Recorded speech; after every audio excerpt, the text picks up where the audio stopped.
Hello friends, मैं ज्योति आप सभी का स्वागत करती हूँ अपनी चैनल ज्योति की आवाज़ में। देखते हैं आज की कहानी बीबी की बेशरम बहन। साकेत ऑफिस जाने के लिए तैयार हो रहा था। वो आईने के सामने खड़ा अपने बालों में कंघी कर रहा था। उसकी पत्नी दीक्षा किचन में गर्मा गर्म पराठे बना रही थी। तभी दीक्षा का मोबाइल फ़ोन जो उसके बिस्तर पे रखा हुआ था वो बज उठा। साकेत ने फ़ोन देखा तो उस पर डिम्पल कॉलिंग लिखा आ रहा था। उसने गंदा सा मुंह बनाया। तभी दीक्षा की आवाज़ किचन से आई, दीक्षा, संकेत, मेरा फ़ोन बज रहा है। अरे देखो तो किसका है। संकेत, डिम्पल का है। दीक्षा, तो उठाओ ना, देखो तो क्या बोल रही है। लेकिन संकेत ने डिम्पल का कॉल पिक नहीं किया। इस बीच कॉल डिस्कनेक्ट हो गया। तभी एक बार फिर से डिम्पल का कॉल आने लगा। संकेत ने मोबाइल उठाया और उसे लेकर दीक्षा के पास गया। संकेत, लो तुम ही बात कर लो ना। दीक्षा, तुम भी संकेत हद करते हो। डिम्पल तुम्हारी साली है, तुम उसे ऐसे बिदकते हो जैसे कि वो तुम्हें खा जाएगी। ये कहकर दीक्षा ने फ़ोन उठाया। डिम्पल, ओके, कहाँ कहाँ थी तू इतनी देर से? फ़ोन क्यों उठाया? सुबह सुबह ही जीजा जी से रोमांस कर रही थी क्या? दीक्षा, अरे यार, शादी के बाद सुबह सुबह रोमांस पति के साथ नहीं, किचन में पराठों के साथ होता है। पराठे बना रही हूँ तुम्हारे जीजा जी के लिए। ऑफिस का समय हो रहा है ना। डिम्पल, सही है। सुन, मैं 3 महीने के लिए बेंगलोर आ रही हूँ। ऑफिस की ट्रेनिंग है। दीक्षा, सच? सुबह सुबह तो तुमने मस्त खुशखबरी दी है। आजा, बहुत दिन हो गए तुमसे मिले हुए। यहाँ मिलकर तीनों खूब मस्ती करेंगे। डिम्पल दीक्षा की मौसेरी बहन थी। दोनों बहनें कम, दोस्त ज़्यादा थी। दीक्षा ने डिम्पल के आने के बाद खुशी खुशी संकेत को बताई तो उसका मुंह उतर गया। संकेत, कब आ रही है वो? दीक्षा, परसों की फ़्लाइट है उसकी। संकेत, परसों? इतनी जल्दी? कितने दिनों का प्लान है? संकेत ने ये बात ऐसे कही जैसे जिसे सुनकर दीक्षा ने उससे कहा, दीक्षा, क्या बात है? डिम्पल के आने की बात पर इतना ठंडा रिएक्शन? अरे जीजा जी, लोग तो साली के आने पर खुश होते हैं और एक तुम हो जिसके चेहरे का रंग उतर गया है। संकेत ने, नहीं नहीं, ऐसा तो नहीं है, मेरा रंग क्यों उतरेगा? संकेत डिम्पल के आने की बात सुनकर नर्वस हो गया था। जब वो कार ड्राइव करके अपने ऑफिस जा रहा था तो उसे डिम्पल के साथ अपनी मुलाकात याद आ रही थी। 2 साल पहले की बात है। संकेत दूल्हे की ड्रेस में बहुत ही हैंडसम लग रहा था। वो स्टेज पर खड़ा था, वरमाला की तैयारी हो रही थी। डिम्पल, वाओ जीजा जी, आप तो बहुत ही हॉट लग रहे हैं। जी कर रहा है कि आपको हक कर लूं। डिम्पल की बात सुनकर संकेत उसे घूरने लगा तो डिम्पल ने हंसते हुए कहा, डिम्पल, क्या बात है, ऐसे क्यों घूर रहे हैं?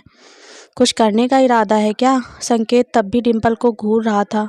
तभी डिम्पल जोर से खिलखिलाते हुए बोली, डिम्पल, अरे जीजा जी, आप इतनी टेंशन क्यों ले रहे हैं? मैं कोई गैर नहीं हूँ, आपकी आधी घरवाली, आई मीन साली हूँ। डिम्पल नाम है मेरा।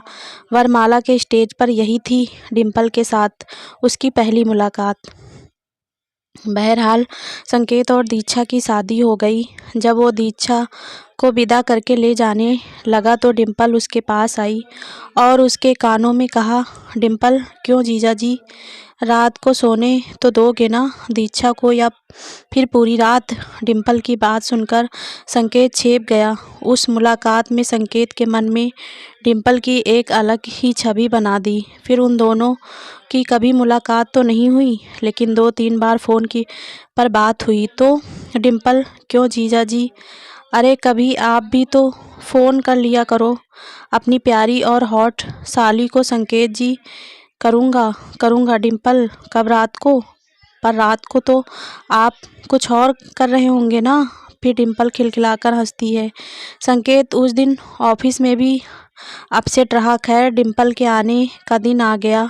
संकेत, तुम भी चलती ना एयरपोर्ट डिम्पल को लेने के लिए? दीक्षा, अरे संकेत, दिख नहीं रहा कितना काम पड़ा है घर पर? अगर तुम्हारे साथ आऊँगी तो खामखा बहुत देर हो जाएगी।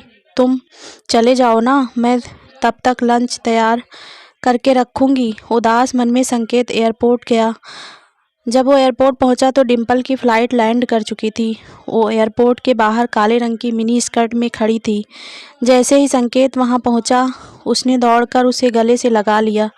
संकेत का दिल जोरों से धड़कने लगा। डिम्पल, क्या जीजा जी, बहुत तड़पाते हो आप, कहाँ रह गए थे आप? 10 मिनट से आपकी खूबसूरत और हॉट साली आपका वेट कर रही है और आप हैं कि अब आ रहे हैं। संकेत, वो ट्रैफिक में फंस गया था।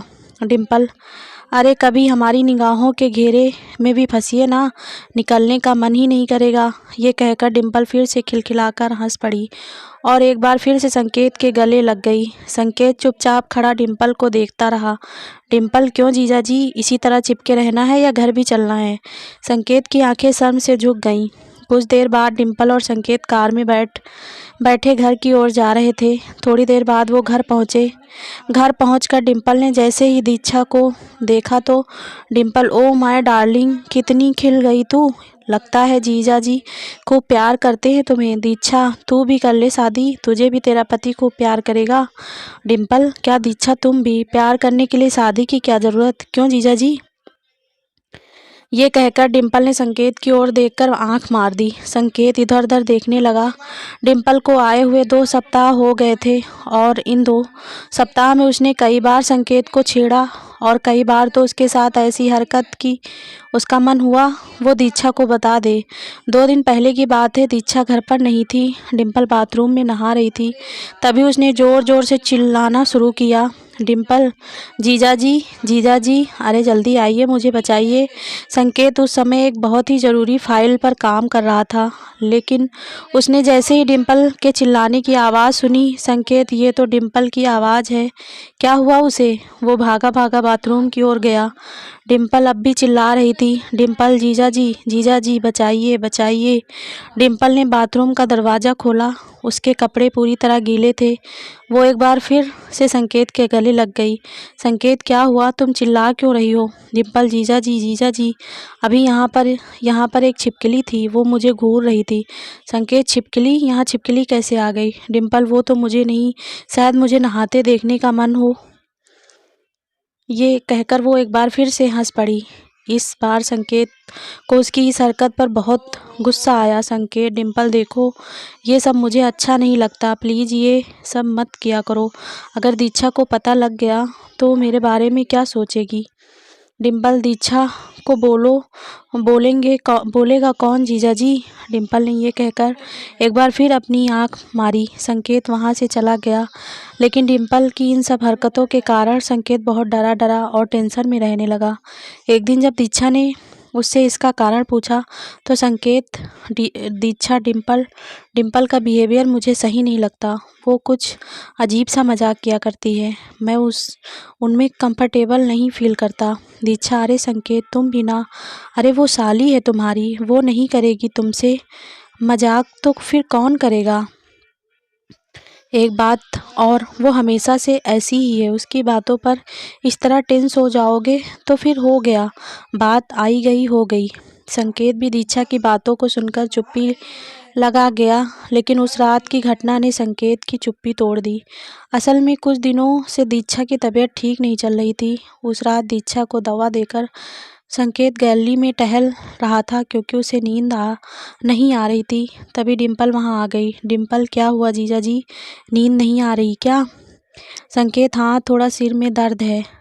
डिम्पल, अरे तो मुझे बोला क्यों नहीं? रुकिए, मैं अभी आपको बाम लगा देती हूँ। संकेत, अरे नहीं नहीं, मुझे इसकी ज़रूरत नहीं है। लेकिन डिम्पल कहाँ मानने वाली थी। वो बाम की शीशी ले आई और संकेत को ज़बरदस्ती बैठकर उसके सर में बाम लगाने लगी। बाम लगाते लगाते वह संकेत के करीब भी आ रही थी और वो जानबूझकर अपनी गर्म सांसें संकेत के ऊपर छोड़ रही थी। संकेत को अनकंफर्टेबल लग रहा था, लेकिन वो वही हरकत किए जा रही थी तो संकेत का गुस्सा फूट गया। संकेत, इनफ डिम्पल, प्लीज़ ये मत करो, मैं तुम्हें कितनी बार कह चुका हूँ, ये सब मुझे पसंद नहीं है। देखो, किसी भी रिश्ते की एक सीमा होती है, उसे मत लांघो। माना कि जीजा और साली के बीच मजाक का रिश्ता होता है, लेकिन मजाक का ये मतलब नहीं कि फीलिंग्स का ही मजाक बन जाए। मेरी वाइफ बीमार है, पिछले कई दिनों से मैं ठीक से सो नहीं पा रहा हूँ। हर वक्त सोचता रहता हूँ कि दीक्षा जल्दी से ठीक हो जाए, और तुम हो कि। संकेत ने इतनी जोर से यह सब कहा कि दीक्षा बाहर आ गई। संकेत, अरे दीक्षा, तुम क्यों बाहर आ गई? दीक्षा, आई एम सॉरी संकेत, तुमने मुझे पहले भी बोला था, लेकिन मैंने ही सीरियसली नहीं लिया। डिम्पल, संकेत सही कह रहे हैं। मजाक के रिश्ते की आड़ में कुछ भी करने की छूट नहीं दी जा सकती। आई एम सॉरी डिम्पल, लेकिन तुम हमें अकेला छोड़ दो और खुशी रहने दो। हालांकि डिम्पल को अब भी अपनी गलती का एहसास हो गया था। उसने उन लोगों से माफ़ी मांगी और अगले ही दिन वहाँ से चली गई। तो फ्रेंड्स, कैसी लगी आप सभी को ये कहानी? प्लीज़ कमेंट करके ज़रूर बताना और ऐसे ही वीडियो के लिए हमारे चैनल को सब्सक्राइब कीजिएगा। आप सभी का दिल से बहुत बहुत धन्यवाद दोस्तों।